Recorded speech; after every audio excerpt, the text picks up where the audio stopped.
The universe is everything we can touch, feel, sense, measure, or detect. It includes living things, planets, stars, galaxies, dust clouds, light, and even time. Before the birth of the universe, time, space, and matter did not exist. The universe contains billions of galaxies, each containing millions or billions of stars. The space between the stars and galaxies is largely empty. However, even places far from stars and planets contain scattered particles of dust or a few hydrogen atoms per cubic centimeter. Space is also filled with radiation, that is, light and heat, magnetic fields and high-energy particles, that is, cosmic rays. The universe is incredibly huge. It would take a modern jet fighter more than 1,000,000 years to reach the nearest star to the Sun. Traveling at the speed of light, otherwise 300,000 kilometers per second, it would take 100,000 years to cross our Milky Way galaxy alone. One of the amazing things on the universe is stars. What is a star and what all things can a star do? Today we will discuss with you on the topic, is it possible for a star to become a planet? Welcome back to Signature's Life and you're watching Signature's Science. A star is an astronomical object consisting of a luminous spheroid of plasma held together by its own gravity. The nearest star to Earth is the Sun. Many other stars are visible to the naked eye at night, but due to their immense distance from Earth, they appear as fixed points of light in the sky. Apart from planets, what all things can a star do? Is it possible for a star to become a planet? Yes, a star can turn into a planet. But this transformation only happens for a very particular type of star known as a brown dwarf. Brown dwarfs are often called failed stars. They are objects that are too compact in size to be stars, but too huge to be planets. They have mixed features of both stars and planets. Their sizes range from twice the mass to 90 times the mass of Jupiter. Like a regular star, they are generally found at the center of their solar system and have planets orbiting around them. Unfortunately, they do not have enough gravitational force to support the nuclear fusion of hydrogen. Even though a brown dwarf cannot support the fusion of hydrogen, it can support the nuclear fusion of heavy hydrogen, otherwise deuterium. Thus, early in its life, it gets energy from this reaction and gives off heat and light, just like a regular star.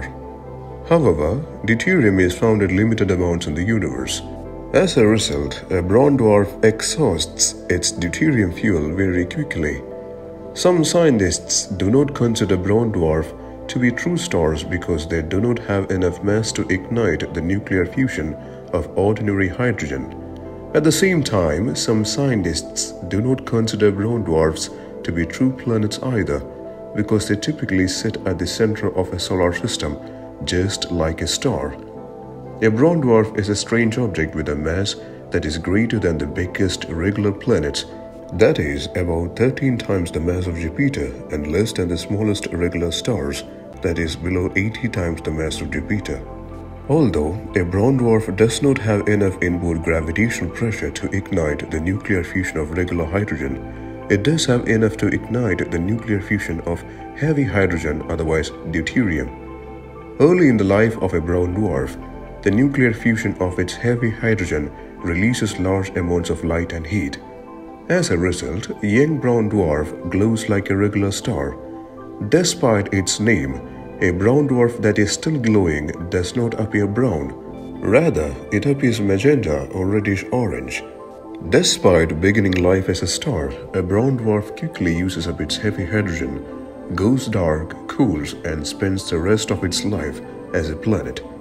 An atom of heavy hydrogen is just like an atom of regular hydrogen, except that it has a neutron in its nucleus in addition to its proton. This extra particle in the nucleus makes it heavier.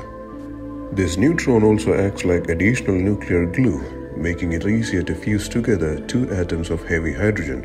Additionally, heavy hydrogen is much rarer in the universe and in stars than regular hydrogen. Therefore, a brown dwarf cannot burn its regular hydrogen and quickly burns up its heavy hydrogen because there is so little of it. As a result, a brown dwarf stops emitting light and heat early in its life. It then steadily cools and dims until it behaves more like a planet, such as Jupiter. Despite the fact that a typical brown dwarf remains positioned at the center of a solar system like a regular star, it spends the rest of its life looking and acting like a planet. In such a solar system, the end result is a collection of planets orbiting a large central planet with no star to be found anywhere. Such a solar system ends up very cold and dark. As of 2018, over 3,000 different brown dwarfs have been identified by telescopes.